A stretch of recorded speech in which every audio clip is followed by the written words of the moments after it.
these faces. These 14 faces. Now these are the faces of 14 American citizens. 14 innocent, hardworking, tax-paying American citizens with 14 separate families of their own. And on December 2nd, 2015, these 14 Americans were shot down and killed by members of the Islamic State, ISIS.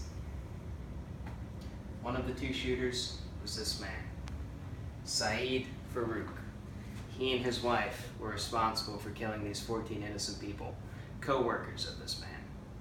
Now the FBI shot and killed both terrorists in a shootout later that same day, December 2nd, 2015, and they were able to recover his cell phone at the scene. However, due to new encryption software that Apple implemented back in 2014, if you attempt to unlock an Apple iPhone 10 times unsuccessfully, the iPhone will wipe all of its data clean. So the FBI went to Apple and CEO Tim Cook asking for help to unlock the iPhone. But Apple respectfully declined for privacy reasons. So a California court order demanded Apple to unlock the iPhone, and again, they declined. Now, fortunately for the FBI, an unnamed third party, which is rumored to be an Israeli firm, was actually able to break past Apple's encryption software and unlock the phone.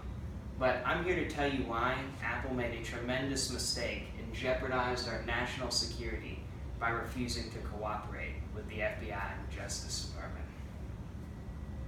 So first, let's take a look at Apple's stance on the issue. Apple didn't want to establish a dangerous precedent. They didn't want to establish the precedent that every time the FBI needs to get into somebody's phone, there's an investigation of any kind, small petty crime, anything. They don't want to establish a precedent of the FBI being able to come to Apple and ask for their help, ask for their cooperation. And they said CEO Tim Cook actually took to Apple's official website and released a customer letter. Unfortunately, we're not in class today, but if we were, I would give you guys a little brief view of this customer letter. It's on apple.com/customer letter. And in that, he stated all of their concerns over privacy rights. And he said one of their biggest reasons was creating de-encryption software could jeopardize iPhone users' personal info. So Apple doesn't currently have the software to get into their phones. And Tim Cook's concern, which is a valid concern, is that creating that software, if it got into the hands of a hacker, or the wrong hands for that matter, they could essentially hack any iPhone user's personal information. So that is Apple's stance. But here's why they should have cooperated. So ISIS, as everybody is familiar with, has been getting more and more dangerous. In the last 5 months, we've had 3 major attacks in 3 major developed nations. First came Paris in November, then right here on our home turf in California in San Bernardino in December, and then in Brussels just last week, over 40 people were killed and 200 plus injured, all at the hands of ISIS. So the FBI needed this information on Farouk's phone weeks ago. Now look, I don't know what was on the phone. I don't know what is on the phone. Nobody knows for certain what is on the phone. But we do know that any ounce of information that the FBI could obtain is critically important to combating ISIS and combating terror and protecting us as Americans and our fellow Europeans and other people across the world from this horror that is ISIS. So typically in a time of an immediate terrorist threat, usual privacy rights go out the window. Now whether that is right or wrong or ethical or unethical, constitutional or unconstitutional is up for debate. But I use George Bush in the Patriot Act as an example of this being effectively used. So after the September 11th attacks in 2001, a month later in October 2001, George Bush signed into law the Patriot Act, which many Americans still to this day viewed as a violation of civil liberties and privacy rights. But the purpose of the Patriot Act was to sacrifice certain rights and liberties to keep us as Americans safe from terror. And it worked effectively, and we were terror-free for many years after the Patriot Act. And again, we're not in class today, but if we were, I would show you the transcript of that on pbs.org. So in hindsight, Apple looks kind of silly because their big claim was that their software was so secure, not even they had the power to unlock it. But an unnamed third party was able to unlock the phone. So their secure software actually looks pretty insecure now. Or unsecure, excuse me. Okay, so what are the consequences of Apple withholding that information from the FBI for as long as they did? So, as I mentioned earlier, the attacks in Brussels happened just weeks ago. And ISIS plotted and attacked Brussels right under the noses of Belgian authorities.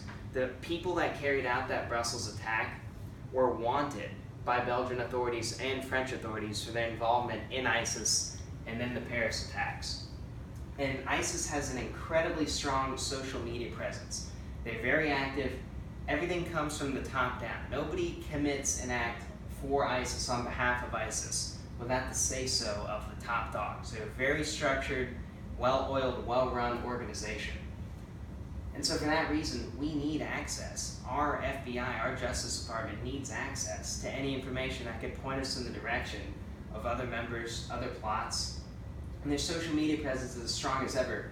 During the Brussels attacks, ISIS supporters actually tweeted things like #Brussels is burning. And during the Paris attacks, they did the same thing, tweeting the #Paris is burning. And ISIS supporters have also tweeted things like, "We are in your PCs, in your military bases, USA," and they've tweeted things like, "Europe is sweet, but America is sweeter. What's coming will be worse." So that's a direct threat that they will be attacking the United States, which is quite concerning. And the Huffington Post reported in 2015 that there were over 46,000 known ISIS Twitter handles, which is unbelievable. That's an unbelievably large number worldwide. And that was back in 2015, and now with all the action, that number is likely to be a lot higher. So as I mentioned, there will be more attacks. It's inevitable. ISIS is here in the United States. They're in Europe. They're all over the world. They've penetrated our safety. And due to Apple's lack of cooperation, the FBI here in the USA is behind in its investigation. And also, the USA Today reported on March 28th that the Department of Justice officially dropped its lawsuit against Apple due to a third party being able to come in and unlock that phone.